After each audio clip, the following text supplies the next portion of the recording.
So, ladies and gentlemen, it comes to this. Fifth and final interview from the playoffs of the PGL Copenhagen Major, the first ever Counter-Strike 2 Major in history. And my fifth guest was someone that was pretty deeply involved in the entire tournament. Someone that I had an absolute pleasure talking to, meeting for the first time at the event as well, and having a nice little chit-chat.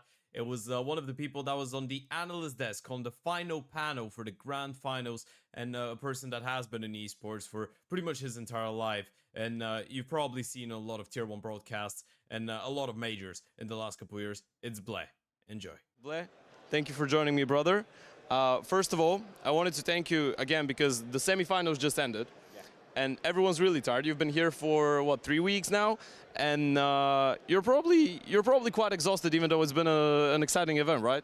I'm excited. Yeah, I'm pretty excited and exhausted. But I want to say, like, that was a very smooth segue from from Bulgarian to this. That was like super smooth. But yeah, it's tiring, but also it's a major. You know, you just have the little bit of adrenaline pumping through you, and I won't be able to sleep for the next couple of hours because it takes a while for the adrenaline to kind of calm down after doing being on the desk. So yeah, I'm totally okay. I'm tired, but I'm okay. Okay, so you're technically the first ever analyst that I'm interviewing for Esports Bulgaria. So a lot of the Bulgarian fans might not necessarily be too aware of what an analyst should be doing, right? Because we've had a lot of chit-chats with coaches and stuff about the in-game analyst, but being an analyst on the desk is an entirely different thing. So can you try and put it into perspective? Like, what is the most important thing for you as an analyst to bring to the audience? I think, I don't think it's one thing. I would broadly say two things, right? Firstly would be to try and tell the story. Try and narrate a tale of, sort of like, you know, how a team, or, you know, just tell the overall story of an event and how a team got here and how the other team got here and what this matchup means, and trying to set up the stage for the audience watching, and so that when the casters come in, they're just going to be casting the action. We do all the setup for them. We'd be like, yo, it's going to be this team versus this team and how much history they have together. So that's one thing. And the second thing would be to entertain. I think that's something which newer analysts kind of struggle with a little bit, where it's like you got to tell the story and break down the games and get nerdy about it, but you also need to make sure people watching are focus on what he's saying, right? They're having a good time, they're laughing about it. So it's kind of like a mix between storytelling, talking about the game, and also trying to make sure that it's fun. It's an entertaining thing. You know, people want to tune in to watch you, you know, have fun, crack jokes. It's not just about just nerdy Counter-Strike talk. You got to marry those two things together and just you know, try to put up a good show, basically. I mean, this sounds like a recipe for success. One thing that I was really curious about, by the way, because you now you've worked 4 majors in a row, which, by the way, congratulations on as an analyst. But was the analyst work the first thing that actually interested you when it comes down to esports? Because you're coming out of a smaller region too, like a less well, not less populated, but less famous region when it comes down, especially to Counter-Strike. You're coming out from the Indian region. So how did you initially get into actually doing analyst work? And was that the first thing that you were doing in the industry? No, I wasn't. I was actually streaming and casting games initially, especially in Asia, where there was no one really covering it in 2013, 14 for CSGO. And I was like, listen, the Asian scene used to be pretty good in 1.6, and there's no one really covering anything right now. So I'm like, you know, why don't I try just covering it, right? Just casting. I had no prior experience of just like talking about the game. And then over time, I started getting a little bit better at casting. I think it was an IEM. My second international event ever was in 2016 IEM Taipei, where I reached out to ESL. I'm like, hey, you know, you're having this event in Taipei, which was also the first Asian qualifier for a major. I'm like, I'd be happy to work as a caster. And they're like, we're going to get as a caster, we're going to get as an analyst. I'm like, never been an analyst before, but you know what, screw it, I'll do it. I'll give it a shot. And I was there. It was, if I remember right, it was Moses, it was Vendetta, and it was DDK as a host, which is kind of wild when you think about it. And I did it. I'm like, you know, I'll do whatever it takes. It's not what I'm used to, but something I'm comfortable with. I mean, not comfortable with, and I'm going to just make it work, right? So I was pretty rough around the edges for the first few years, and then I realized that since I didn't really have like a casting partner, so to speak, back then, the people were hiring me more, offering me more analyst gigs, and I'm like, why should I make, well, I should just say yes and give it a shot, right? And tried it out. And even though over the years I've had opportunity to commentate games, I've done it in the past. I actually casted at the Antwerp Major as well. But overall, the analyst job kind of got like offered to me, and because of how the industry is, you try and kind of grab what you can, right? And I did it, and over time, I just got better at it, and eventually I'm like, this is going to be my career, and I'm like, I'm okay with this. I still get to work to Counter-Strike. It's great, and I'm still trying to improve my craft, so to speak. But I feel like, yeah, I didn't start off as an analyst. It's just something that was offered to me, and I'm like, I'll do it. It's another door leading to the same thing, kind of. Yeah, and I'm like, yeah, screw it, I'll do it, and here we are. Okay, and you did mention, you touched upon working on your craft, right? And this is something that I find really interesting as a topic, because obviously some of the people that are considered the best analysts in the world are ex-pro players, right? You're looking at people like Pimp, like Maniac, looking at people like Yanko, like Assad. All of those guys have played professional CS before, right? So how are you able to actually jump over that gap? And, because you yourself haven't played professional Counter-Strike, right? So how are you able to actually, compensate for the fact that those guys have been in the server, those guys have a wider view, so to speak, and understand what is going through a player's mind? So how are you able to actually learn and better your craft to that extent? That's an interesting question, and it's true as well. While I have played Counter-Strike quite a lot over the past 20 years, I used to play a lot of 1.6, but never the highest levels, right? Not like my colleagues, but I have always been a fan of the game. I tried to play to a higher level in 1.6, but didn't really have the resources, the teammates and whatnot, but I was always been a student of the game, if that makes sense. I always used to enjoy watching the game.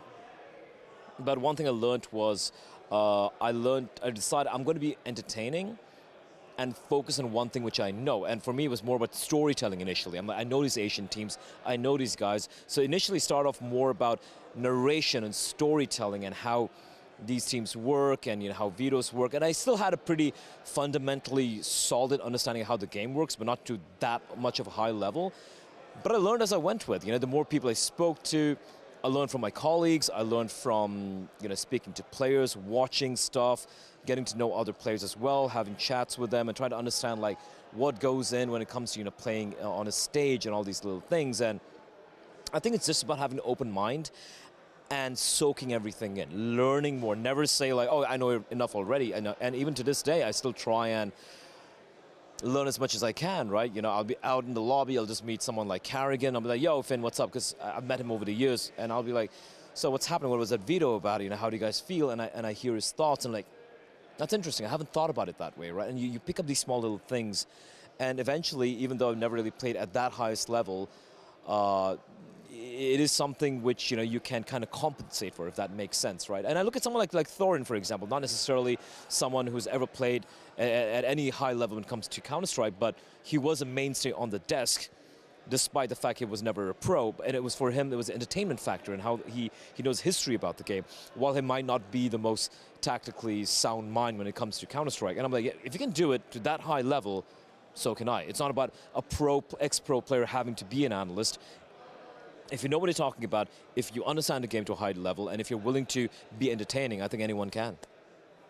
I mean, I'm pretty happy with that one. And, to kind of round it out on that topic before I ask you on your opinion on what's been going on at the Major so far, is there a specific, obviously there's not going to be one specific thing, there's no right formula for it, but what would you say to people from smaller and different regions around the world that might be looking into trying to get into the talent scene, get into the industry and that on-camera segment, interviewers, casters, analysts and stuff like that? Because yourself, when you're not from the United Kingdom, you're not American, you're not Australian, it could be a bit of a bumpy road, right? It can be a bit of a bumpy road, I 100% agree, but I feel like sometimes people get too just focus on just one thing. They want to only be a caster or a commentator, or they want to be just only an analyst or an interview. And I feel like sometimes you need to be able to adapt. I wanted to be a commentator. Eventually I wanted to be more of an analyst, while I still do a bit of commentary on the side. I think you need to learn to adapt and find, why would people hire you? Why would people want to listen to you? Like, what do you bring to the table that other people don't? And once you are able to find that niche, you can make it work. I look at people like like Heku, for example, like someone who is not a native English speaker, but she speaks a lot of languages, and she is still learning a lot of new languages, where she's like, I can be the translator slash interviewer for like a lot of these players, because we have a lot of players coming from CIS and from the Central Europe or other places, wherever, who can't speak English as well, and she's like, I can fill that role. And I feel like she's a good example of how you can try and make it work for yourself in the industry. For me, the Asian region was something which is completely ignored or unknown, and I made it a point to just get to know these players, get to know these teams, understand how they play, what the stories are, and that was my